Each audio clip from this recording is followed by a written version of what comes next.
Bonjour à toutes et à tous. Merci d'écouter Votre Santé, Votre Avenir, le magazine santé de VOA Afrique. Je suis Mohamedou Oumfa et Rosine Mounezero est avec moi dans ce studio pour la co-présentation. Bonjour Rosine. Bonjour Mohamedou, bonjour à tous. Cette semaine, nous parlons du préservatif féminin, un instrument de prévention des infections sexuellement transmissibles peu connu et autour duquel persistent des préjugés. Avec l'utilisation de préservatifs, il y a d'autres maladies comme les cancers du col de l'utérus. C'est pour cela que moi, je ne l'utilise pas. Dans de nombreuses pharmacies en Afrique, le préservatif féminin est même introuvable. Depuis que nous avons même ouvert la pharmacie, nous n'avons jamais reçu une demande par rapport au préservatif féminin. Peut-être par manque d'information, la gente féminine n'est pas très attachée au fait qu'il faudrait acheter un préservatif.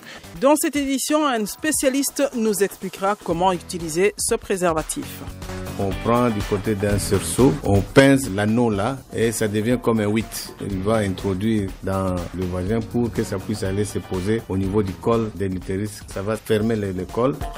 Pour en savoir davantage sur le préservatif féminin, restez à l'écoute de ce programme qui commence comme toujours par l'actualité. Coup d'œil sur l'actualité. L'actualité santé aujourd'hui, c'est avec Georges Léonard Sagnon. Bonjour Georges. Bonjour Rosine, bonjour Mohamedou. Alors au Cameroun, le vaccin BCG contre la tuberculose est quasiment introuvable depuis le début de ce mois de décembre. Oui, c'est ce qu'a annoncé le ministre camerounais de la Santé dans un communiqué le 6 décembre dernier. Les autorités camerounaises ont expliqué que cette pénurie est imputable à un engorgement des commandes dans le circuit international d'approvisionnement des vaccins. Dans le même communiqué, le ministre de la Santé recommandait de limiter les contacts des nouveau-nés avec les personnes autres que les mamans.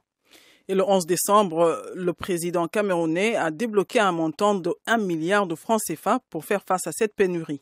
Oui, selon un autre communiqué du ministre de la Santé, la somme d'1 milliard de francs a été débloquée pour l'approvisionnement en vaccins traditionnels et prioritairement le vaccin BCG en rupture. Toutes les dispositions sont prises pour un retour à la normale, ont assuré les autorités. Certains spécialistes du secteur ont dénoncé le double langage du ministre qui avait pourtant attribué cette pénurie à un engorgement des commandes au niveau international. Ce n'est en tout cas pas la première pénurie du genre au Cameroun. La dernière pénurie du BCG dans ce pays remonte en 2015, année pendant laquelle la région de l'extrême nord en fut sévrée pendant plus de 3 mois. Poursuivons cette revue d'actualité avec des cas de grippe porcine signalés dans une école au Ghana. Au moins 44 élèves du lycée Koumassi Academy pris de fortes fièvres ont été hospitalisés début décembre dans ce qui était d'abord considéré comme une épidémie de méningite. La mort de 4 élèves et les nombreuses hospitalisations ont provoqué la panique chez les parents d'élèves qui se sont précipités pour aller chercher leurs enfants scolarisés dans cette école. Le ministre de la Santé, Kwaku Manu, a annoncé que des analyses en laboratoire ont détecté un virus H1N1 responsable de la grippe porcine. Il faut dire, Georges, que des mesures d'urgence ont été prises pour circonscrire la maladie. Oui, Rosine, les malades sont pris en charge dans les hôpitaux de Koumassi et des vaccins ont été administrés aux patients. Cependant, certaines autorités médicales pensent qu'il est prématuré d'attribuer les décès à cette fièvre, appelant à des enquêtes plus approfondies. Le 2 décembre, le président ghanéen s'était rendu dans cette école pour évaluer la situation et réconforter les victimes. Les autorités voulaient aussi dédramatiser la situation alors qu'un vent de panique s'est répandu dans la ville. Une visite critiquée par les spécialistes qui ont dénoncé un risque inutile. Rappelons que la grippe H1N1 est une maladie respiratoire aiguë du porc hautement contagieuse. Vous suivez Votre Santé, Votre Avenir sur VOA Afrique. Nous poursuivons l'actualité santé. Au moins la moitié de la population mondiale n'a pas accès aux services de santé essentiels. C'est ce qui ressort d'un nouveau rapport de la Banque mondiale. Oui, Rosine, ces conclusions ont été rendues publiques le 14 décembre dernier. Selon ce rapport, actuellement, 800 millions de personnes consacrent au moins 10% du budget du ménage aux dépenses des soins de santé. Le niveau de ces dépenses suffit à plonger 100 millions d'entre elles dans une situation d'extrême pauvreté où elles sont obligées de vivre avec moins de $2 par jour. L'Afrique subsaharienne est l'une des régions les plus touchées, alors qu'ailleurs, il devient plus facile d'obtenir des services de base comme la planification familiale et la vaccination du nourrisson. De nombreuses familles africaines sont obligées d'en supporter directement les frais, les exposant ainsi à des difficultés financières croissantes. Et pourtant, Georges, il existe bel et bien une solution, la couverture sanitaire universelle. Exactement, Rosine. La couverture sanitaire universelle permet à chacun d'obtenir les services de santé dont il a besoin, quand et là où il en a besoin, sans avoir à supporter immédiatement et totalement les coûts. Pour le président du groupe de la Banque mondiale, le Dr Jim Yong Kim, le rapport fait clairement ressortir que si nous voulons non seulement améliorer la santé dans le monde, mais aussi mettre fin à la pauvreté, nous devons d'urgence renforcer nos efforts pour la couverture sanitaire universelle. Les investissements en faveur de la santé et plus généralement de la population sont indispensables pour renforcer le capital humain et permettre une croissance économique durable et inclusive. Merci, Georges.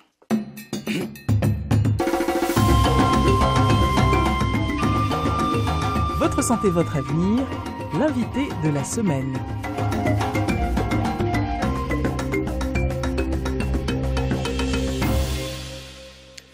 Comme nous vous l'annoncions au début de ce programme, cette semaine, nous parlons du préservatif féminin. C'est un étui en plastique qui se place dans le vagin avant les rapports sexuels. Le préservatif féminin confère aux femmes une protection à la fois contre les grossesses indésirées, mais aussi contre les infections sexuellement transmissibles. Le préservatif féminin est donc autant utile que le type masculin, mais il reste peu connu et très peu utilisé.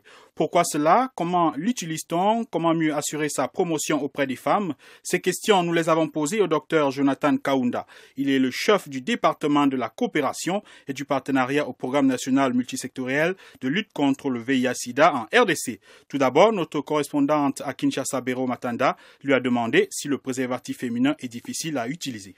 Le préservatif féminin est-il difficile à utiliser? Je peux dire oui, mais si on essaie de sensibiliser la population féminine de son importance et de ses avantages, je crois que ça sera pas difficile à utiliser ce préservatif.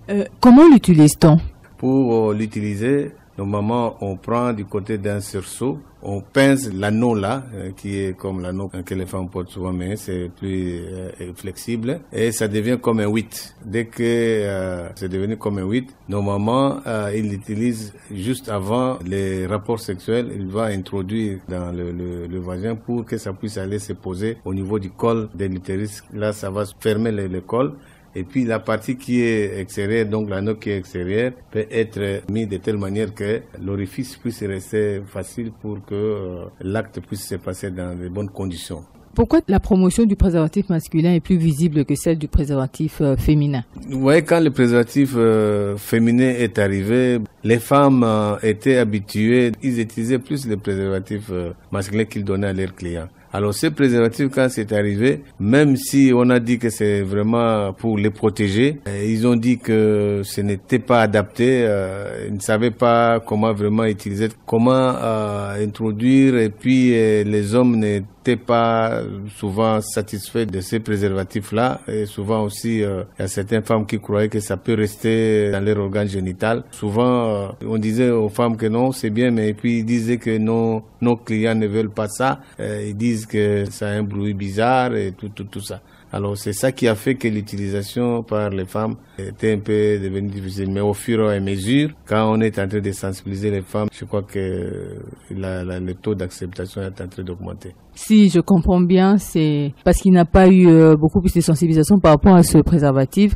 C'est ce qui fait que l'utilisation aussi est faible. Oui, il n'y a pas eu beaucoup de vulgarisation parce que c'est un préservatif qu'on ne trouve pas beaucoup sur le marché. Et puis, c'est un préservatif qui coûte normalement cher si on doit le trouver dans les circuits commerciaux. Alors, pour acheter ça par rapport au préservatif masculin qui peut se retrouver en grande quantité et puis dans certains points de vente, c'est pour ça que pour faire la sensibilisation de ces préservatifs, c'était difficile et les femmes ne s'en procuraient pas. Même si on dit que maintenant on vulgarise, on donne ça gratuitement dans certaines structures, les femmes ne sont pas vraiment partie prenante de cela. Mais je crois qu'avec les efforts qu'on est en train de faire, je crois que les femmes comprendront l'utilité de ces préservatifs. Comment améliorer l'appropriation de ces types de préservatifs par les femmes et les populations en général? Nous pensons d'abord faire un effort pour essayer un peu de sensibiliser des acteurs sectoriels qui se trouvent au niveau, par exemple, de la société civile, par exemple les ONG des femmes, donc les ONG qui encadrent les femmes et toutes les cibles toutes confondues, par exemple les organisations non gouvernementales qui prennent en charge les professionnels des sexes ou même les filles mères ou d'autres types d'associations féminines. À ce moment-là, avec la péréducation, si on essaie de former ces gens-là, elles peuvent parler avec leurs pères. Nous pensons qu'à ce moment-là, je crois que le taux d'acceptation va augmenter et l'utilisation aussi pourra augmenter. Une autre manière d'améliorer l'appropriation, c'est de rendre ces préservatifs disponibles soit gratuitement, soit à un coût vraiment tout à fait réduit pour que ça soit disponible dans les points de vente. Je crois qu'il faut qu'on puisse aussi donner l'information à la population générale de ne pas répugner les femmes, surtout quand ils veulent utiliser ces préservatifs. Au niveau du PNMLS, est-ce que ce genre d'activités sont déjà menées? Oui, nous au niveau du PNMLS, normalement nous animons un groupe de travail qu'on appelle le groupe de travail préservatif, qui regroupe un grand nombre de composants donc du secteur public et privé et même des communautaires, donc les ONG. Il y a des exportateurs et puis il y a aussi ceux qui encadrent les bénéficiaires sur le terrain qui sont membres de ce groupe de travail. Et là-bas, nous essayons de donner des informations et de donner l'importance de ces deux types de préservatifs. Il y a les préservatifs masculins et il y a les préservatifs féminins. Et souvent, dans les rapports que nous recevons, même de tous ces acteurs et des importateurs, nos partenaires qui importent tout ça, on importe plus les préservatifs masculins que les préservatifs féminins. Néanmoins, avec les préservatifs féminins qui arrivent, nous essayons de voir comment est-ce que ces importateurs essaient de les disponibiliser au niveau de la population. Alors, la distribution s'est faite à base communautaire et aussi dans les circuits médicaux surtout. Et on leur demande de mettre aussi en exergue l'importance des préservatifs féminins. Il ne faut pas seulement distribuer les préservatifs masculins. Il faut aussi faire les préservatifs féminins. Docteur, est-ce qu'il y a des avantages et des inconvénients en utilisant ce préservatif par rapport au préservatif masculin? C'est comme le préservatif masculin, quand il y a une très bonne utilisation, c'est-à-dire on explique bien comment il faut les porter et comment il faut que les partenaires puissent mettre ça. Je crois qu'à ce moment-là, il peut faire des rapports sans qu'il y ait de problème. Il sera protégé et le préservatif ne sera pas déchiré. Mais si c'est très mal utilisé et que ça se déchire, on risque de croire qu'on a utilisé le préservatif alors qu'il était déjà déchiré. Là, à ce moment-là, on dit qu'il n'y a pas de protection. Pour les préservatifs féminins, l'avantage est le même. C'est-à-dire si la femme apprend à bien utiliser ces préservatifs et que l'anneau puisse bien coller au niveau du col de l'utérus et que c'est bien mis avec la partie extérieure qui doit être évasée et qu'il n'y ait pas beaucoup de violence lors de ces rapports, c'est la même chose. Donc, c'est-à-dire la protection sera à 100% parce que ça ne va pas se déchirer. Bon, l'inconvénient, je peux dire, souvent c'est les désagréments. On dit qu'il y a un bruit bizarre. C'est ce bruit-là qui essaie un peu de déranger les amants, quand ils sont en train de faire leur acte. À part ça, je ne vois pas vraiment d'inconvénients du genre que ça peut entraîner telle ou telle chose, ou bien des irritations, tout ça. Je crois que c'est seulement il faut qu'on améliore, peut-être qu'il y ait moins de bruit, de fracas là, de bruit, pour que l'acte soit vraiment intime et que ça puisse satisfaire tous les deux partenaires, quoi. Un mot par rapport à ceux qui hésitent pour utiliser ce préservatif féminin. J'encouragerais vraiment toutes les femmes, que ce n'est pas seulement les professionnels des sexes. Et il y a des autres cibles là, ceux qui peuvent avoir des rapports sexuels occasionnels, peut-être que ça peut les arriver comme ça. Ils peuvent toujours utiliser les préservatifs féminins. Souvent on les met avant l'acte sexuel, c'est-à-dire quand vous êtes sûr qu'il y aura un acte sexuel, c'est mieux quand on vous a appris comment bien manipuler ça, vous pouvez utiliser ces préservatifs. Ça va vraiment vous protéger. Il y a aussi dans le cadre de planification familiale aussi, si on pense que on ne peut pas utiliser le préservatif masculin par l'homme. La femme peut aussi utiliser ça. S'il a bien mis, je crois que ça va aussi le protéger contre des grossesses non désirées et tout ça, même les jeunes filles. Donc toute femme qui est passible à avoir un rapport sexuel qui est occasionnel, à part les professionnels de sexe qui ont leur profession, j'encourage souvent quand on sait que c'est difficile à connaître l'état sérologique ou l'état de la personne ou du partenaire qui veut faire tout ça, c'est mieux d'utiliser le préservatif. J'encourage ça, le préservatif féminin. Ça a vraiment une grande efficacité et ça peut vous protéger les femmes contre toutes ces maladies que nous connaissons déjà. Nous remercions le docteur Jonathan Kaunda qui était au micro de Biro Matanda, notre correspondante à Kinshasa. Quelqu'un l'a vécu. Voici son témoignage. Le préservatif féminin souffre non seulement des tabous liés au sexe, mais aussi des préjugés entretenus dans certaines populations africaines. Des préjugés et rumeurs parfois étonnants, comme nous l'avons constaté en demandant à certaines jeunes filles ce qu'elles pensent de ce préservatif. Écoutez les réactions recueillies par notre correspondant à Béni en RDC, Erikas Mouissi. Pour moi, je pense que les préservatifs ont plus de bienfaits que de bienfaits, surtout pour les femmes. Par exemple, avec l'État, on est en train de constater qu'il y a plusieurs maladies de femmes qui n'étaient pas avant. Et on trouve que la plupart est due aux utilisations et à la consommation de choses qui n'étaient pas avant. Avec l'utilisation de préservatifs, il y a d'autres maladies comme les cancers du col de l'utérus, les cancers de l'utérus et même. C'est pour cela que moi, je ne l'utilise pas. C'est bien fait, c'est par exemple, c'est utilisé comme un contraceptif. Pour les gens là qui ne veulent pas avoir des grossesses indésirables, ils peuvent utiliser les préservatifs. Alors pour moi, le préservatif féminin n'est pas vraiment souhaité, mais pour les préservatifs masculins, c'est mieux parce que si un homme a utilisé le préservatif, cela aussi va jouer un même rôle qu'une femme l'a utilisé. Bien, j'ai déjà entendu parler de ça et puis c'est dans les circonstances de sensibilisation surtout. Malheureusement, non, je n'ai jamais utilisé ça. Quand on est fidèle à son partenaire, il n'est pas mieux d'utiliser le préservatif. Je considérais le préservatif à être utilisé par les gens qui ne sont pas des fidèles. Mais pour le fidèle, je crois que ça n'a pas d'importance.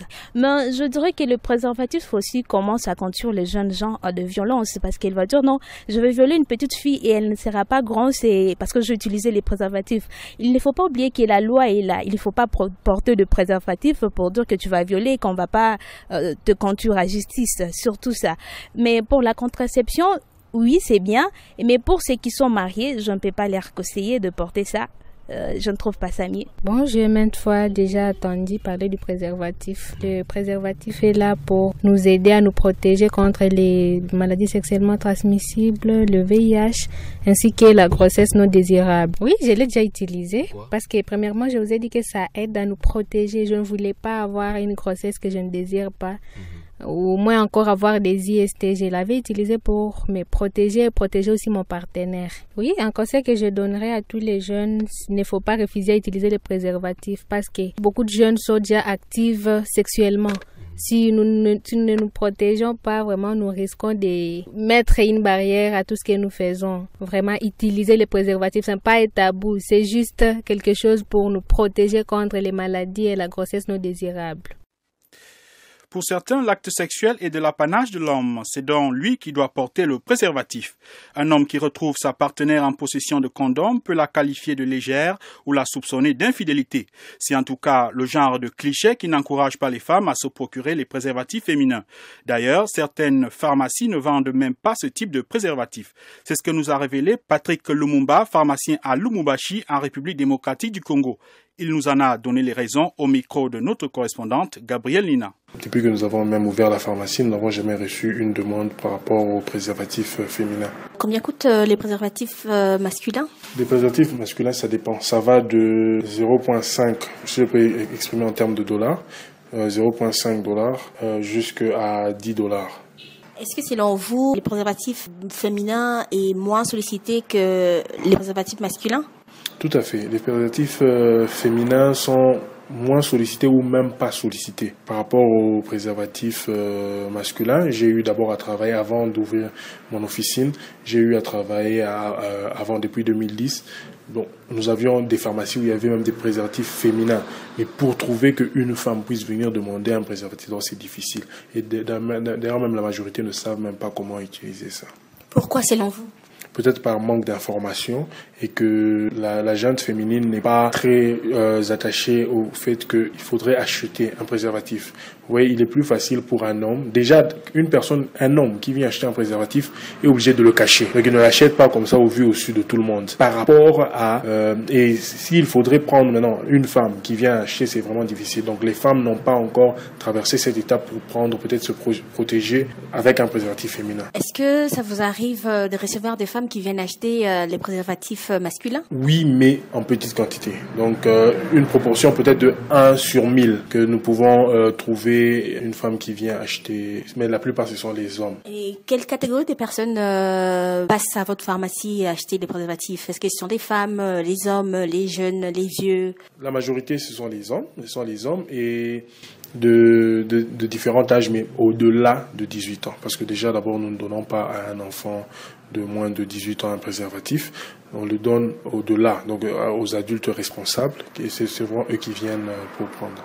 Et ça vous est jamais venu à l'idée d'acheter par exemple les préservatifs féminins et les mettre ici et commencer aussi à sensibiliser les femmes qui passent par votre pharmacie? Nous pourrons peut-être les mettre, mais vous savez, il faut le dire honnêtement, nous avons un peu un besoin, c'est dans un but locatif. Nous le prenons, mais il y a aussi l'information. L'information, nous le donnons, mais ça dépendra de la base, ça dépendra de la population sur laquelle nous nous basons. Bon, il se fait que pour l'instant, quand il y a une demande, nous pourrons toujours le prendre et informer la population. Mais jusqu'à présent, nous n'avons pas encore eu cette opportunité de prendre et peut-être en présenter. Bon, il se fait qu'à partir même des dépôts, c'est là encore qu'il y a un problème parce que les dépôts où nous nous approvisionnons ne disponibilisent même pas de ces préservatifs féminins. Oui, parce que eux, je vous ai dit au départ que c'est dans un souci lucratif. Au niveau de l'officine, il y a le conseil. Mais au niveau des dépôts, les dépositaires, des fois, ne sont même pas du domaine médical ou ils ne sont même pas pharmaciens. Donc, c'est qu'ils ne peuvent pas, parce qu'eux, ils cherchent, c'est un moyen de survie. Donc, ils devront présenter ce produit et peut-être faire la promotion. Donc, comme il n'y a pas de promotion, on ne sait pas le disponibiliser ici. Et vous, personnellement, avez-vous déjà utilisé les préservatifs féminins? Personnellement, oui. Je l'ai déjà utilisé avec ma conjointe, donc avec ma femme, que nous avons déjà eu à utiliser dans le cadre de planning. On essaie un peu d'espacer, pour espacer les grossesses, donc nous avons de temps en temps. Donc c'était ma femme. D'ailleurs, c'est un exemple concret, même pour elle-même, c'était la première fois de connaître, de voir le préservatif, il fallait vraiment lui expliquer comment utiliser ça. L'avantage, pour moi personnellement, c'est un préservatif féminin. Donc le préservatif féminin, bon, je sais que je suis un homme, mais la femme, parce que d'abord, il est plus vaste, il protège mieux que le préservatif masculin. Vous avez par exemple, en cas, si vous avez une femme qui est par exemple atteinte ou avec les IST, le préservatif féminin est très large, il est très vaste, il couvre tout le vagin et tout ça par rapport au préservatif masculin. Donc les sécrétions peuvent facilement toucher une personne de sexe masculin s'il utilise ce préservatif, s'il utilise le préservatif masculin par rapport au préservatif féminin. Nous remercions le pharmacien Patrick Lumumba qui répondait aux questions de notre correspondante à Lubumbashi, Gabrielle Lina. Questions et commentaires, c'est maintenant. Chers auditeurs, un expert vous répond.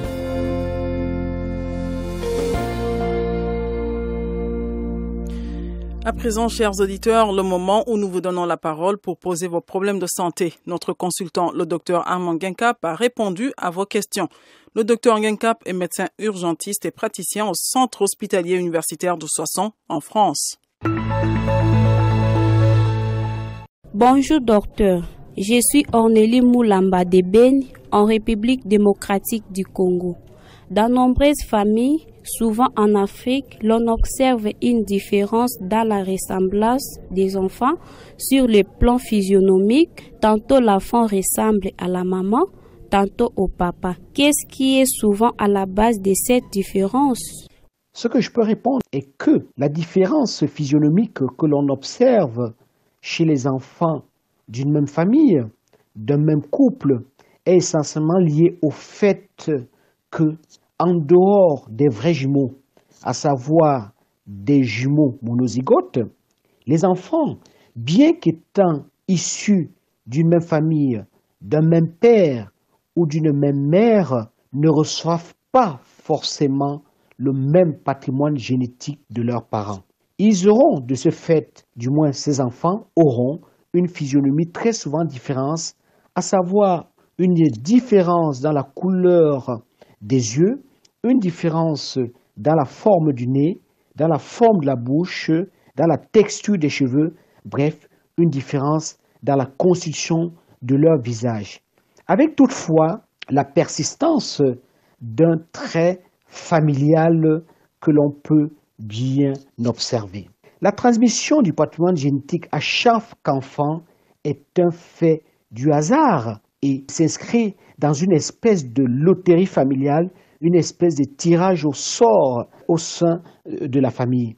Ce n'est ni le fait du père, ce n'est ni le fait de la mère, ça repose essentiellement sur un fait de hasard. Je m'appelle Yannick Ndjou, je suis dans la ville de Kinshasa, en République démocratique du Congo. Je voulais savoir le nom des médicaments que les drépanocytaires prennent pour renouveler les hémoglobines fétales dans leur organisme souvent. Ce que je peux expliquer à Yannick, c'est que la drépanocytose est une maladie héréditaire qui touche le globule rouge et particulièrement l'hémoglobine. Et cette maladie va se transmettre des parents aux enfants. Les parents qui vont transmettre génétiquement à leur enfant une hémoglobine anormale, qui est encore appelée hémoglobine falciforme ou hémoglobine S, alors qu'ils devraient en principe transmettre à leur progéniture une hémoglobine normale, à savoir une hémoglobine A. La drépanocytose n'a pas de traitement radical, mais certains médicaments ont pu apporter une efficacité dans la stimulation, la production de l'hémoglobine fœtale. C'est le cas notamment de l'hydroxyurée, encore appelé Hydrea ou Droxia et parfois Cyclos, qui sont des présentations pharmaceutiques. Ces médicaments très chers et rarement disponibles, en Afrique notamment, ont apporté effectivement une certaine efficacité dans la stimulation, la production de l'hémoglobine fœtale. D'autres mesures toutefois sont nécessaires, dont notamment une bonne hydratation, boire beaucoup d'eau, au moins 2 litres d'eau par jour. Il faut aussi avoir une alimentation assez saine, une supplémentation en acide folique, lutter contre la douleur par notamment du paracétamol et puis bien évidemment se vacciner contre un certain nombre de maladies, notamment le pneumocoque, pour protéger le drépanocytaire de ces infections-là. Mais pour répondre encore à la question de Yannick, il n'y a pas de traitement radical contre la drépanocytose, mais on peut retrouver effectivement certains médicaments, dont notamment l'hydroxyurée, qui va stimuler cette production de l'hémoglobine fœtale et quelques mesures pour le bien-être des drépanocytaires. Voilà ce que je pourrais répondre à Yannick. N'oubliez pas, si vous avez des questions ou des commentaires, contactez-nous sur la page Facebook de VOA Afrique. Par ailleurs, vous pouvez regarder la version télé de ce programme qui sera diffusé sur cette page Facebook et sur le site web de VOA Afrique, voafrique.com et sur nos télévisions partenaires.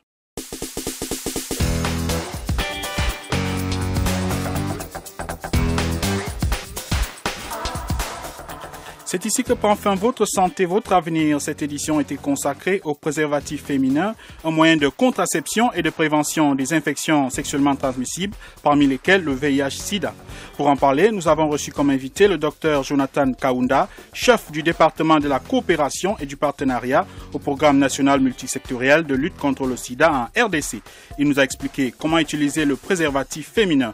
Il nous a aussi parlé des moyens d'améliorer la perception et l'utilisation de ce préservatif dans nos sociétés.